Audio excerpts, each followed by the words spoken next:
नमस्कार, मैं हूं प्रवीण गौतम। दोस्तों, मस्करी की राजनीति के दौर में सोनिया गांधी और इटली की पीएम मेलोनी की तुलना करते हुए मोदी समर्थक जिस तरह का गंध फैला रहे हैं, वो सोनिया गांधी के लिए कुछ नया नहीं है। सोनिया गांधी को इसकी आदत पड़ गई है। लेकिन जब भी ऐसा गंध फैलाया जाता है तो भारत की युवा पीढ़ी को यह बताना जरूरी हो जाता है कि सोनिया गांधी होने के मायने क्या है और क्यों ऐसा गंध फैलाना भारत के संस्कार के खिलाफ है। मोदी समर्थक मेलोनी के साथ वीडियो आने के बाद जिस तरह पगला गए हैं और सोनिया गांधी पर नीचता का जैसा खेल किया जा रहा है, वो आगे आपको दिखाएंगे। पहले भारत की युवा पीढ़ी को समझाते हैं कि सोनिया गांधी होने के मायने क्या है। वरिष्ठ लेखक मनीष सिंह ने सोनिया गांधी के मन की बात साझा की है कि सोनिया गांधी ऐसी सोशल मीडिया ट्रोलिंग देखकर क्या सोचती होंगी। मनीष सिंह बताते हैं कि सोनिया गांधी क्या कहती हैं। ये पोस्ट बड़ा शानदार है। पूरे देश को देखना चाहिए कि भारत की बहू सोनिया गांधी भारत में अपनी ऐसी ट्रोलिंग को लेकर क्या सोचती होंगी। राजीव गांधी के साथ सफर की शुरुआत से सोनिया गांधी कहती हैं, चौड़ा माथा, गहरी आंखें, लंबा कद और वो मुस्कान। जब मैंने भी उन्हें पहली बार देखा तो बस देखते रह गई। साथी से पूछा, कौन है ये खूबसूरत लड़का? हैंडसम। हैंडसम कहा था मैंने। साथी ने बताया वो इंडियन है, पंडित नेहरू की फैमिली से है। मैं देखती रही। पंडित नेहरू की फैमिली के लड़के को कुछ दिन बाद यूनिवर्सिटी कैंपस के रेस्टोरेंट में लंच के लिए गई। बहुत से लड़के थे वहां। मैंने दूर एक खाली टेबल ले ली, वो भी उन दूसरों के साथ थे। मुझे लगा कि वो मुझे देख रहे हैं। नजरें उठाई तो वो सचमुच मुझे ही देख रहे थे। क्षण भर को नजरें मिली और दोनों सकपका गए। निगाहें हटा ली मगर दिल जोरों से धड़कता रहा। अगले दिन जब लंच के लिए वहीं गई तो वो आज भी मौजूद थे। कहीं मेरे लिए इंतजार कर रहे थे। मेरी टेबल पर वेटर आया, एक वाइन की बोतल लेकर और साथ में एक नैपकिन जिस पर एक कविता लिखी थी, द वन।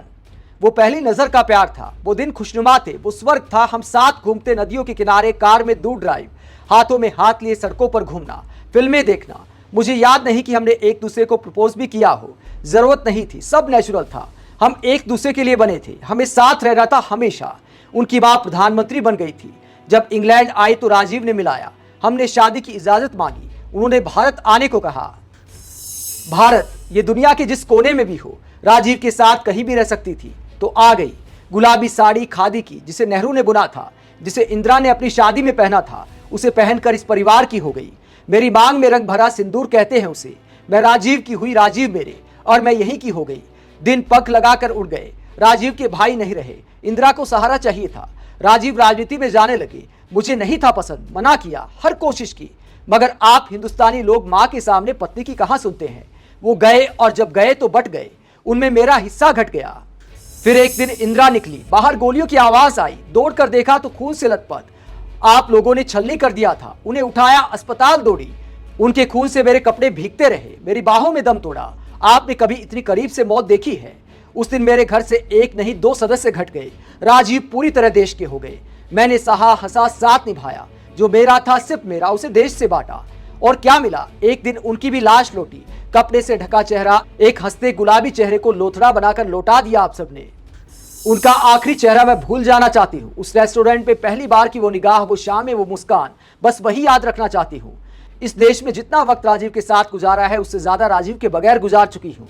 मशीन की तरह जिम्मेदारी निभाई है। जब तक शक्ति थी उनकी विरासत को बिखरने से रोका। इस देश को समृद्धि के सबसे गौरवशाली लम्हे दिए। घर और परिवार को संभाला है। एक परिपूर्ण जीवन जिया है। मैंने अपना काम किया है। राजीव को जो वचन नहीं दिए उनका भी निबाह मैंने किया है। राजनीति है, सरकारें आती जाती हैं। आपको लगता है कि अब इन हार जीत का मुझ पर फर्क पड़ता है। आपकी गालियां, विदेशी होने की तोहमत, बार बाला, जर्सी गाय, विधवा, इनका मुझे दुख होता है।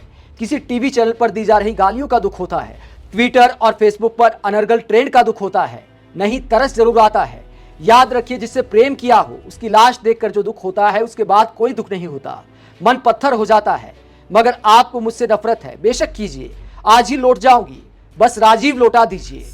और अगर नहीं लौटा सकते तो शांति से राजीव के आसपास यहीं कहीं इस मिट्टी में मिल जाने दीजिए। इस देश की बहू को इतना तो हक मिलना चाहिए शायद। तो ये मनीष सिंह ने दिल झकझोर देने वाली पोस्ट लिखी है सोनिया गांधी को लेकर कि सोनिया गांधी ऐसी सोशल मीडिया ट्रोलिंग को लेकर क्या सोचती होंगी। और दोस्तों, ये पोस्ट काफी साल पहले लिखी गई थी, लेकिन आज भी वो खेल जारी है। आज भी पीएम मोदी के समर्थक इस तरह का ट्रेंड चलाते हैं, इस तरह ट्रोल करते हैं एक बुजुर्ग महिला नेता को जिसने देश को अपनाया। देश की बहू बनने के बाद देश के पहनावे को अपनाया, देश की भाषा को अपनाया। देश की भाषा आती नहीं तो सीखने का काम किया। उच्चारण को लेकर उनका मजाक उड़ाया जाता है। उनके जन्मदिन पर बाल बाला दिवस ट्रेंड कराया जाता है और यही सब हमारे देश के लोग करते हैं।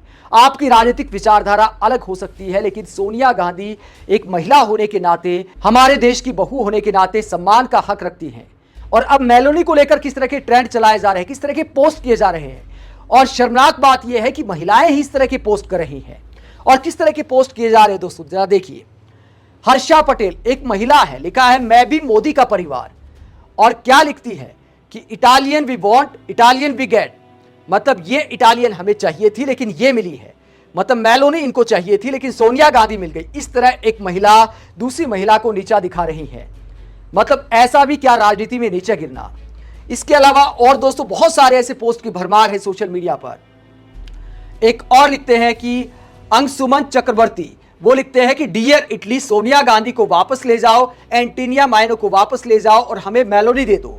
और ये लिखते हुए बड़ा गर्व महसूस कर रहे हैं। डॉक्टर पूर्णिमा एक महिला है, मतलब वो लिखती है कि एक इटालियन को वापस ले जाओ और दूसरी हमें दे दो। मतलब इस तरह के पोस्ट पीएम मोदी और मेलोनी को लेकर किए जा रहे महिलाओं की तरफ से। ठीक है, आपको पहली बात तो ऐसे पोस्ट भी नहीं करने चाहिए दो देशों के प्रधानमंत्री के लिए। दूसरी बात, सोनिया गांधी को ऐसे नीचा दिखाया जा रहा है। आगे किस तरह के पोस्ट किए जा रहे हैं, पीएम मोदी को सावधान किया जा रहा है और लिखा जा रहा है कि मेलोनी एक स्पाई भी हो सकती है जो सोनिया गांधी के लिए काम कर रही हो, तो आपको सावधान रहना चाहिए। आगे पोस्ट किया जा रहा है कि अगर आप इटालियन हैं तो मेलोनी की तरह बनिए, सोनिया गांधी की तरह नहीं। तो ये पीएम मोदी के समर्थक इस तरह के पोस्ट सोशल मीडिया पर कर रहे हैं। दोस्तों कितना शर्मनाक है। आखिर कब तक सोनिया गांधी को इस देश में ट्रोल किया जाएगा। सरकारें आती है जाती है, आप किसी भी पार्टी के समर्थक हो सकते हैं, लेकिन भारत के संस्कार जहां नारी को देवी माना जाता है, पीएम मोदी कहते चुनाव में मैं नारी के लिए जान की बाजी लगा दूंगा। कम से कम अपना परिवार लिखने वालों को समझाना चाहिए कि ऐसी भाषा का इस्तेमाल महिलाओं के लिए नहीं करना चाहिए और एक बुजुर्ग महिला का सम्मान करना चाहिए। एआईएडीएमके की नेता और एक्टर गायत्री रघुराम इसको लेकर क्या कहती है, मोदी समर्थकों को टारगेट पे लेती है। और गायत्री रघुराम कहती है कि इस तरह के डिस्कस्टिंग पोस्ट किए जा रहे हैं जो बीजेपी समर्थकों की मानसिकता को दिखाते हैं कि एक महिला दूसरी महिला के बारे में इतना ऐसा घटिया पोस्ट करती है और ये मेंटली सिक होने की निशानी है। आगे गायत्री रघुराम कहती है कि मैं इस तरह की पोस्ट की निंदा करती हूं और सोशल मीडिया पर ये बीजेपी वाले इस तरह के गंद फैलाते हैं और इसे देखकर लगता है कि लीडरशिप में बदलाव की जरूरत है, क्योंकि ये मोदी और मोदी के जो जिंग बैंग मतलब मोदी का परिवार वाले हैं, ये इस तरह का गंद सोशल मीडिया पर फैला रहे हैं। ये गायत्री रघुराम लिखती हैं। दोस्तों बहुत सारे लोग हैरान रह जाते हैं कि आखिरकार जब हम संस्कार की बात करते हैं, नारी को देवी मानने की बात करते हैं, तो एक सोनिया गांधी की इज्जत नहीं कर सकते हम मेलोनी की इज्जत कर सकते हैं, मेलोनी को लेकर फूहड़ पोस्ट कर सकते हैं, भाभी ट्रेंड करा सकते हैं, मतलब वो आपको आदरणीय काम लगता है। और सोनिया गांधी को किस नाते आप नीचा दिखाते हैं।